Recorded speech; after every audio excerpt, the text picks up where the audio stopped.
কেমন হবে যদি আমরা আমাদের স্মার্টফোনটাকে গ্রাফিক বা প্যান ট্যাবলেটে পরিণত করতে পারি? আমাদের যদি কোনো গ্রাফিক বা প্যান ট্যাবলেটের প্রয়োজন হয়, আমরা তো সবাই কিনতে পারি না। সো আমরা আজকে শিখব কিভাবে আমাদের স্মার্টফোনকে প্যান ট্যাবলেট বা গ্রাফিক ট্যাবলেটে পরিণত করতে পারি। সো চলুন শুরু করা যাক। এর আগে যারা আমার চ্যানেলটিকে শফিকুল টেক এই চ্যানেলটিকে সাবস্ক্রাইব করেনি, তারা অবশ্যই সাবস্ক্রাইব করে নিবেন। ওকে, সো সর্বপ্রথম আমাদের যে কাজটি করতে হবে, আমাদের একটি সফটওয়্যারের প্রয়োজন হবে। সো এই যে আমাদের একটি সফটওয়্যার, আমাদের কম্পিউটার তো অবশ্যই লাগবে এবং একটি স্মার্টফোন আর একটি সফটওয়্যারের প্রয়োজন হবে। আরেক আর আমাদের ডাটা কানেকশন লাগবে, অর্থাৎ ওয়াইফাই অথবা ডাটা। সো এগুলো যদি থাকে তাহলে অবশ্যই আপনিও পারবেন। সো এর জন্য কী করতে হবে, আমাদের গুগল ক্রোমে যেতে হবে। আমার কাছে সফটওয়্যারটি অ্যাভেলেবেল আছে। আর যারা সফটওয়্যার আমি আপনাদের দেখিয়ে দিচ্ছি, যারা ইনস্টল করতে চাও বা ডাউনলোড করতে চাও, তারা গুগল ক্রোমে যাবে। যাওয়ার পরে কি করবে, আমি ডাটা কানেকশনটা দিয়ে দিচ্ছি, সরি ওয়াইফাই, আমার মোবাইলে হটস্পট কানেক্ট করে নিয়েছি। সো এখন আমরা কি করব, এখানে লিখব ভার্চুয়াল, ভার্চুয়াল ট্যাবলেট সার্ভিস। ওকে, 3.20 3.02 এটা লিখে আমরা সার্চ করব। সার্চ করার পরে প্রথমে যে আমাদের ওয়েবসাইটটি আসবে, সেই ওয়েবসাইটে আমরা ক্লিক করব। ক্লিক করার পরে এখানে আমরা দেখতে পাচ্ছি কিছু সফটওয়্যার আছে। সো এটা হচ্ছে আমাদের উইন্ডোজ, এটা হচ্ছে আমাদের অ্যান্ড্রয়েড। আর এখান থেকে আপনারা লিঙ্কটা ডাউনলোড করে নিতে পারেন। সো এটা হচ্ছে আমাদের উইন্ডোজের জন্য, এটা আপনারা কপি করে আপনারা ডাউনলোড করে নেবেন। সরি, এখান থেকে না, আমরা এটাকে ক্লিক করব। ক্লিক করার পরে এখানে 5 এমবি এটা খাবে, অর্থাৎ 5 এমবি নিবে। সো এখান থেকে আপনারা স্টার্ট করবেন, ডাউনলোড হয়ে যাবে। সো কম্পিউটার স্ক্রিনে আসার পরে আমরা আরেকটি সফটওয়্যার আমাদের ইনস্টল করতে হবে, সেটা হচ্ছে উইনরার, WIN উইন আর AR রার। উইনরার লিখে আমরা ক্লিক করব অ্যান্ড এখান থেকে ডাউনলোড, এখান থেকে আমরা এটাকে উইন্ডার, এখানে যে অপশনটি দেখতে পাচ্ছেন ডাউনলোড উইন্ডার, এখান থেকে আমরা এটাকে ডাউনলোড করে নিব।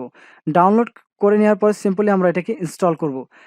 আমরা যদি এই উইন্ডার সফটওয়্যারটি ইনস্টল না করি, তাহলে আমাদের এটাকে আমরা কি করতে পারবো না, এক্সট্র্যাক্ট করতে পারবো না। এখান থেকে আমরা কি করব, এক্সট্র্যাক্ট ফাইল করার পরে আমাদের সফটওয়্যারটি এখানে আনজিপ হয়ে যাবে।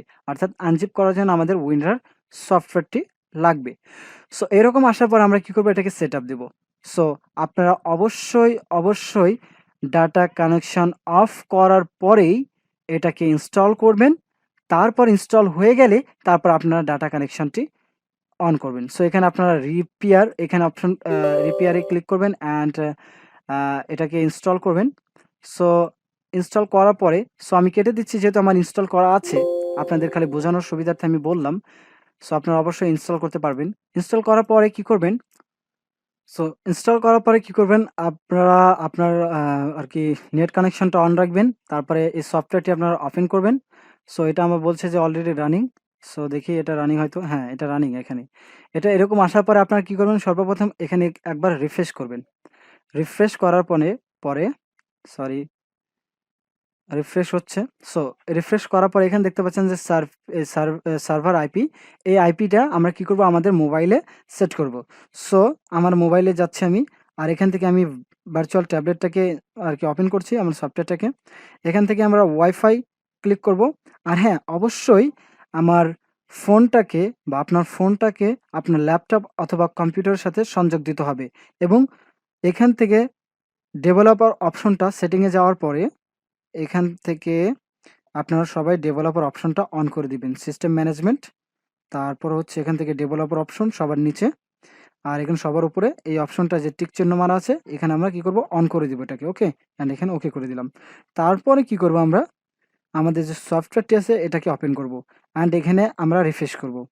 রিফ্রেশ করার পরে যে আইপিটা আছে আমরা এটাকে কেটে দেব। আর যে নতুন করে একটা আইপি আছে আমাদের কম্পিউটারে, এই যে এটা, এই আইপিটা আমরা কি করব, এটাকে এখানে সেট করব 255 অ্যান্ড 253। ওকে, অ্যান্ড আমরা কানেক্ট করব। কানেক্ট করার সাথে সাথে দেখতে পাচ্ছেন আমাদের এরকম একটি ইন্টারফেস চলে এসেছে। সো এখন আমরা কি করব, আমাদের যে কোনো একটি ফটোশপ বা ইলাস্ট্রেটর বা অ্যানিমেট সিসি, আমি অ্যানিমেট সিসিটাকে ওপেন করছি। এখন আমি আপনাদেরকে দেখাই দিচ্ছি কিভাবে আপনারা এটাতে কাজ করবেন। সো দেখতে পাচ্ছেন এখানে কিন্তু আমার কাজ হয়েছে। সো আমি আপনাদের আমার কম্পিউটার দেখা দিচ্ছি। সো এটা একটু ওপেন হতে সময় নিচ্ছে। জাস্ট এ সেকেন্ড, আপনারা একটু ওয়েট করেন। সো এখান থেকে আমি নিউ ফাইল নিয়ে নিব। নিউ ফাইল, অ্যান্ড এখান থেকে আমি এটাকে ক্রিয়েট করে নিলাম। একটু স্লো হয়ে গেছে, অনেক কাজ করা হয় তো। সো দেখতে পাচ্ছেন আমার এখানে একটি ব্ল্যাঙ্ক পেজ চলে এসেছে। এখন আমরা এখান থেকে ব্রাশ টুলটা নিব।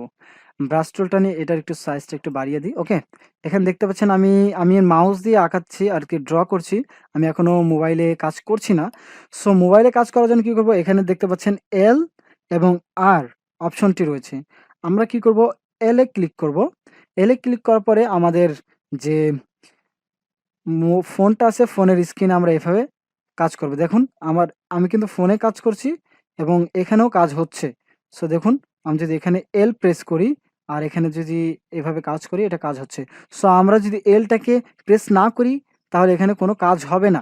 আর রাইট ক্লিক করলে অর্থাৎ আর ক্লিক করলে এখানে আপনাদের অপশনটা চলে আসবে। সো দেখতে পাচ্ছেন আপনারা যে কিভাবে আমি আমার ফোনটাকে আর কি ট্যাবলেটে আর কি গ্রাফিক ট্যাবলেটে পরিণত করে দিয়েছি। সো আই হোপ বন্ধুরা আপনাদের ভিডিওটি ভালো লেগেছে। অবশ্যই লাইক করবেন, কমেন্ট করবেন। আপনাদের জন্য অনেক কষ্ট করে ভিডিও বানাই যাতে আপনারা কিছু একটা শিখতে পারেন। প্লিজ সাবস্ক্রাইব করবেন এবং বন্ধুদের সাথে অবশ্যই শেয়ার করবেন।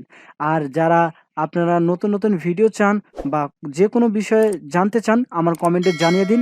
আমি সে সম্পর্কে ভিডিও নিয়ে আপনাদের তৈরি করে দেব। সো ভালো থাকবেন, সুস্থ থাকবেন।